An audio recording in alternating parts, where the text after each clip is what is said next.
صباح الهنا والسعادة والسكر الزيادة من المشروبات الأساسية اللي لازم نعملها في شهر رمضان. عصير الخروب أفضل وأسهل طريقة أنا وصلت لها بعد تجارب كتير، الطريقة اللي هنشوفها مع بعض في الفيديو. ولو جربتيه مرة عمرك ما تشتريه تاني بدون ما تحطي أي لون صناعي نهائي. هنعرف إزاي سر لونه اللي بنشوفه في المحلات وطريقة سواه وسكره المظبوط. ما تنسوش دعواتكم الحلوة واللايك والشير، نسمي الله ونصلي على الرسول. بصي يا قلبي، لما تيجي تشتري الخروب هات المجروش مش الناعم، بيكون أحلى وكمان النكهة بتاعته بتكون قوية. الناعم تحس إنه عامل زي التراب، ودي بتكون بواقي الخروب بعد الفرز. معلومة حبيت أقولها لكم، الكمية اللي جبتها 500 جرام يعني نص كيلو من الخروب. هاتيلي يا قلبي حلة بس تكون كبيرة وهضيف فيها الخروب المجروش، وعليها كمية السكر كوباية ونص من السكر. أنا مقللة السكر لأن النوع اللي عندي بيحلي جدا جدا. أيوة يا قمر، في سكر بيحلي وسكر لأ. نديهم تقليبة حلوة كده وهاخد الحلة على النار.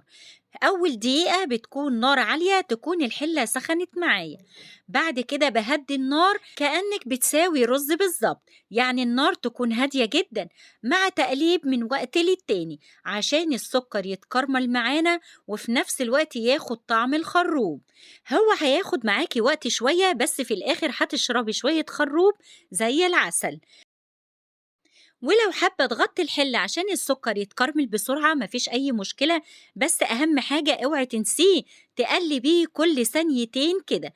هتلاقي السكر اتكرمل معاكي وريحة الخروب مالية الشقة، يمكن مالية البيت كله.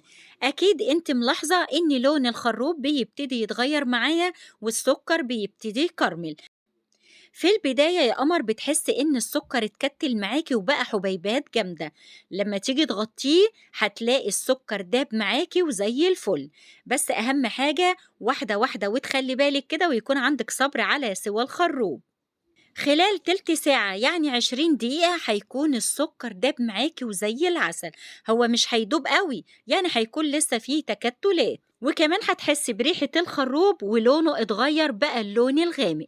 في الوقت ده هتضيفي 5 لتر من المية، والمية لازم تكون سخنة عشان السكر ما يتكتلش معانا. بعد ما تضيفي المية في الوقت ده تعلي النار على الخروب، نديهم تقليبة حلوة كده ونسيبه لحد ما يغلي.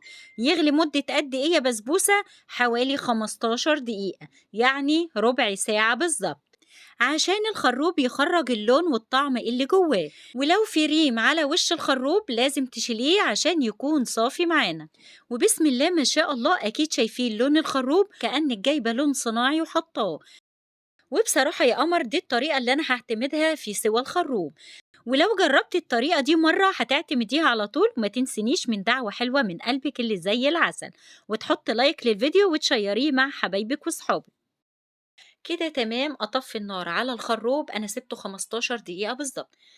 أهم خطوة لازم تعملوها نصفي الخروب على طول، ما تسيبوهوش لحد ما يبرد، لأن قطع الخروب اللي موجودة في العصير هتشرب العصير كله وساعتها مش هتلاقي ولا نقطة عصير. لما تيجي تصفي العصير ما تصفوهوش في حاجة بلاستيك لأن البلاستيك بيتفاعل مع الحاجة السخنة. أنا جبت طبق سلستين كبير وجبت الشاشة دي، شاشة حلوة قوي في تصفية العصاير وبتشيل كل الشوائب. صفينا الخروف في الوقت ده لازم تعصري القماشة حلو قوي. أنا بصراحة رافعاها لفوق زي ما انتوا شايفين لحد ما تنزل كل السوائل اللي جوه حب الخروب. بسم الله ما شاء الله، ايه رأيكم في لون الخروب؟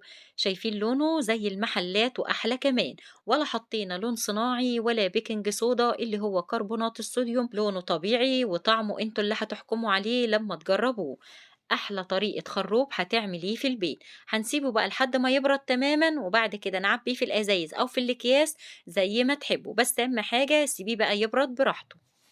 صبيت الخروف في الأزايز الصغننة العسولة دي، وبصراحة حطيتها في التلاجة وزي ما انتوا شايفين مشبرة. ولون الخروب ما شاء الله، بصراحة الشقة ريحتها كلها خروب.